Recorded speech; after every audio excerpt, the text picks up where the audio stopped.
even before somebody gets to me, right? There's like an internal bubbling inside of them that's motivating them towards the medicine. And sometimes it's simply a curiosity that shouldn't be manifest, and that's okay as well.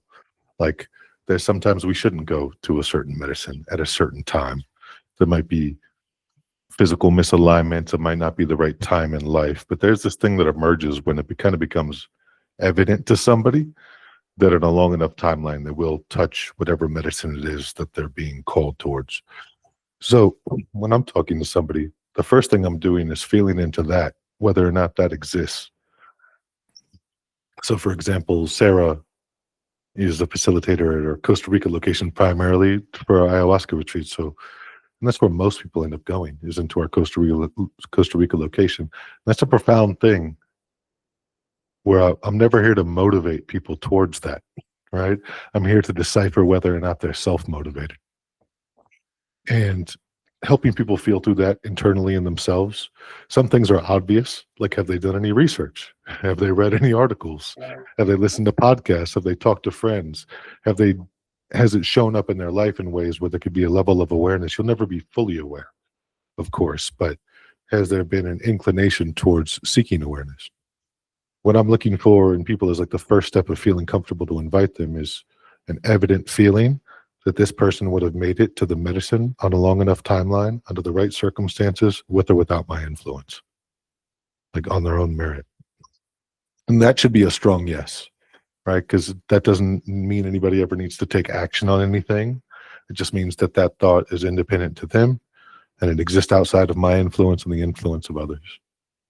Then the second thing that is important to me, it changes after that's true. That gives a deep weight to everything else. Without that being true, everything else is like philosophical. But if it is true, the first and most important thing becomes, should you go? Is there a state of health that makes sense to a person attending? Are there medications that are in contraindication? Is there any outside contributing factor that might make what is otherwise beautiful and the most profound thing in life a bad idea at a certain time?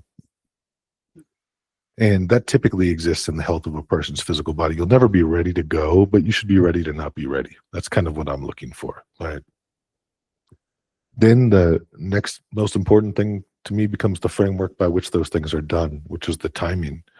Like the when is very important. Nate can probably attest to this. Like you're going into a deep dive into reality, right?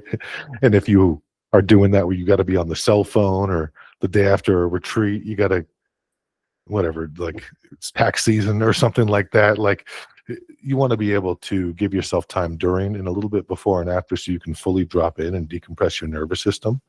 Because we're going into such a deep space of reality. You don't want to be worrying about a trip to Zimbabwe that happens the next day or something like that. It should exist in life at a time when you're both motivated and capable of prioritizing that time.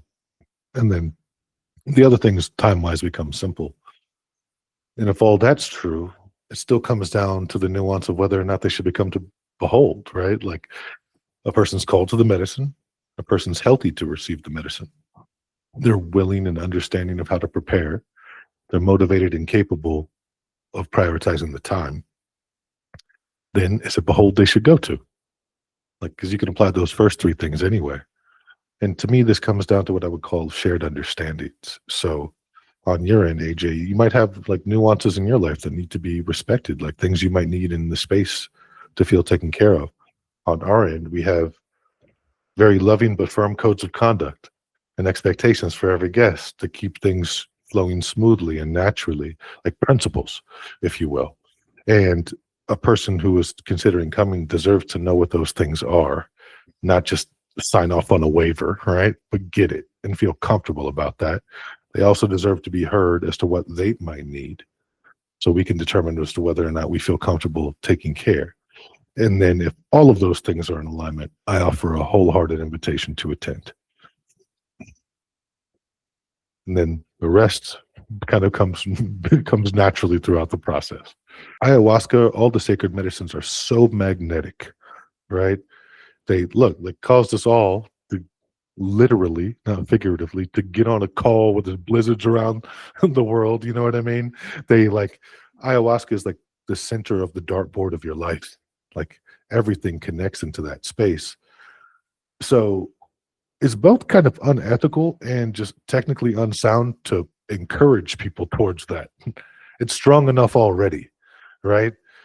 The point is to safeguard them through that process, to make sure that they're not running too fast. And on the same end, like it'll never be the perfect day.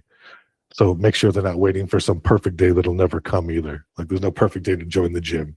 There's always going to be something that needs to be sacrificed. Ayahuasca is a sacrament. We sacrifice for sacrament. Like they share the same root words. And somewhere in the middle of rushing and dragging is perfection.